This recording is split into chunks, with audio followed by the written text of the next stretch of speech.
Hey everyone, today I am talking Switch 2 and single-player games. I have been playing Nintendo stuff since I was a kid, and the older I get, the more I appreciate a good solo campaign I can sink into after work. These are 10 upcoming or newly announced games that I think are absolutely worth your money, whether you play docked on the TV or curled up in handheld. A couple of these have online modes too, but I am focusing on what they offer when you are playing by yourself. Let me know in the comments which one you are most excited for, and let's jump in. Whenever a new Bond game shows up, I get that same Saturday movie night feeling. 007 First Light looks like it is leaning hard into stealth, gadgets, and those quick decisions where you either look smooth or you completely blow your cover. What I like most is the idea of playing a younger Bond, still earning his reputation, because that means smaller mistakes can turn into big moments. I am hoping for missions that let me improvise, like slipping through a party, swapping disguises, then suddenly escaping in a car chase. On Switch 2, this feels perfect for handheld sessions, one mission at a time. If the controls feel sharp, this could be my go-to spy game of 2026. Plus, Interactive knows level design, so I'm expecting replay value, optional objectives, and plenty of clever hidden secrets.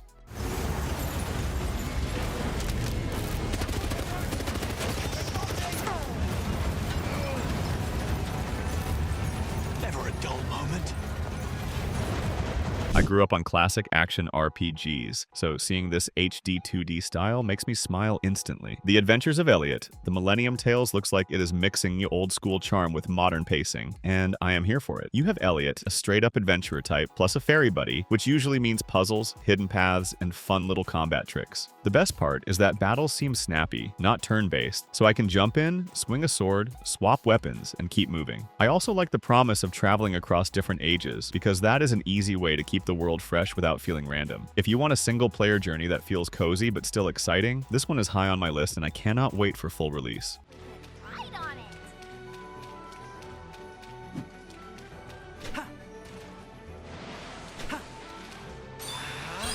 Go time.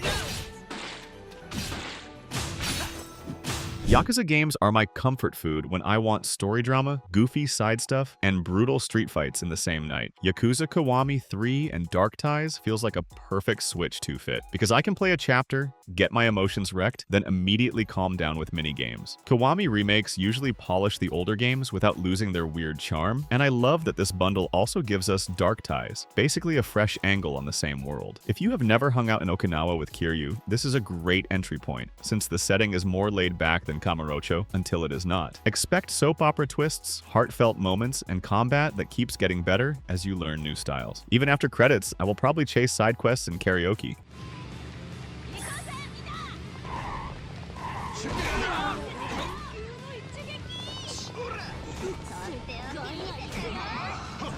Pragmata has been that mysterious sci-fi game I keep checking on, because every trailer looks like a weird dream in the best way. The hook for me is the two-character teamwork, with a tough space guy and a small android kid, which screams, protect the partner at all costs. I am expecting a mix of action and problem-solving, not just shooting, since the vibe feels more thoughtful than loud. If Switch 2 can handle the atmosphere, this could be one of those games where you play late at night with headphones and get pulled into the world. I also love that it is a new universe, not a sequel, so we all get to discover the rules together. If you enjoy sci-fi stories that feel a little lonely and a little hopeful, Pragmata is worth watching. Where'd they get all those missiles? They were made with lunacy. Lucky us, right?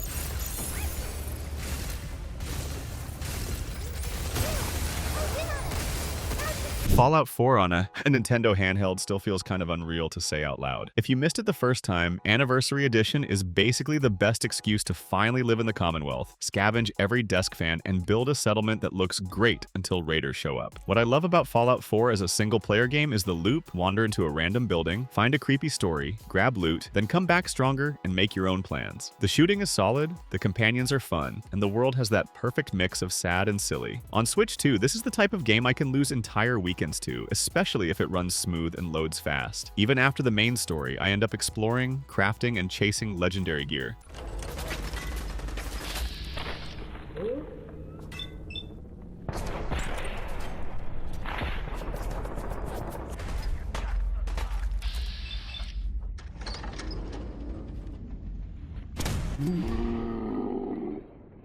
From Software showing up with something new on Switch 2 is already a big deal, and the Duskbloods has that dark fantasy look I never get tired of. It is clearly built around tense hunts and player clashes, but even as someone who mostly plays solo, I'm interested because From Software combat usually feels like a story you tell with your hands. If they let me jump in alone, learn a character, and treat each match like a boss run, I am in. The vampire-style characters, the eerie cities, and the weird blood lore all scream late-night obsession. This is the kind of game where I will watch streams, copy builds, then spend hours trying to get one clean win. If you like high-skill action with atmosphere, keep an eye on this one. It could surprise us all later.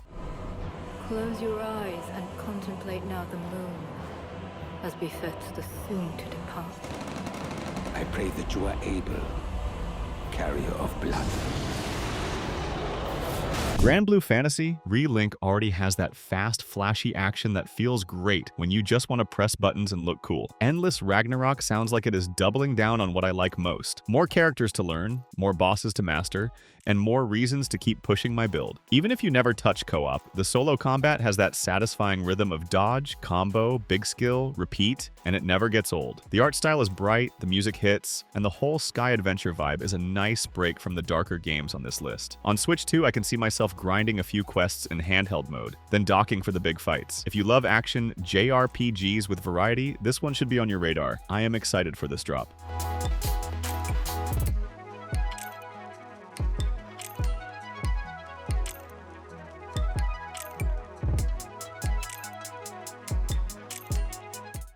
Resident Evil is my favorite series to play when I want my palms sweating, but I still cannot stop moving forward. Resident Evil Requiem looks like it is going back to that classic survival horror pressure, where every bullet matters and every hallway feels like a bad idea. The new lead, Grace, gives me that fresh start feeling, and I love when the series introduces someone new and lets you learn the world through their fear. At the same time, the rumors of familiar faces have me curious, because mixing new and old usually lands well. On Switch 2, I want stable performance and good audio, because sound is half the scare. If Capcom nails the pacing, this could be the kind of single-player game you finish in a weekend, then immediately start again to find what you missed.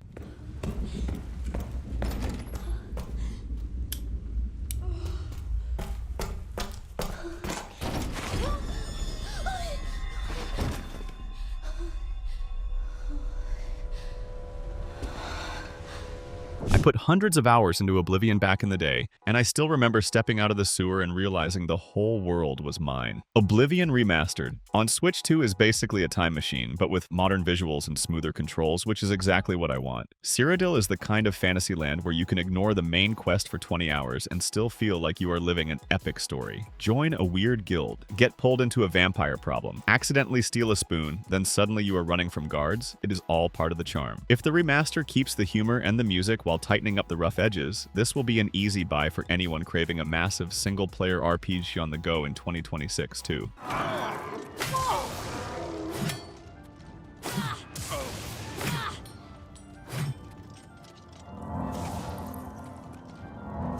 Shadow Tactics. Blades of the Shogun is the kind of game I recommend to friends who say they miss old-school strategy but still want real tension. You control a small squad of specialists in feudal Japan, and every mission is a little puzzle box. There is no rush, but one mistake can snowball fast, which makes every clean run feel amazing. What I love is how each character plays totally different, so you are constantly swapping plans, using distractions, climbing rooftops, and pulling off synchronized takedowns. On Switch 2, this feels perfect for that sit-down and focus mood, especially in handheld with headphones. If you skipped it years ago, do not write it off as old. The level design still holds up, and it scratches that stealth brain in a way very few games do even now, honestly. Bird's voice. Sneaky. I heard that. Let's get to work. Shuriken Jutsu. Cutting wind. I'm going in. I'll take. Alright, that is my current Switch 2 wishlist for 2026. I tried to keep it focused on games that feel like real adventures you can finish and remember, not just time fillers. If you want a part 2 with more indies and surprise ports, tell me and I will make it. Until then, I am going to keep refreshing trailers and pretending I do not have a backlog. Thanks for watching, and I will see you in the next one.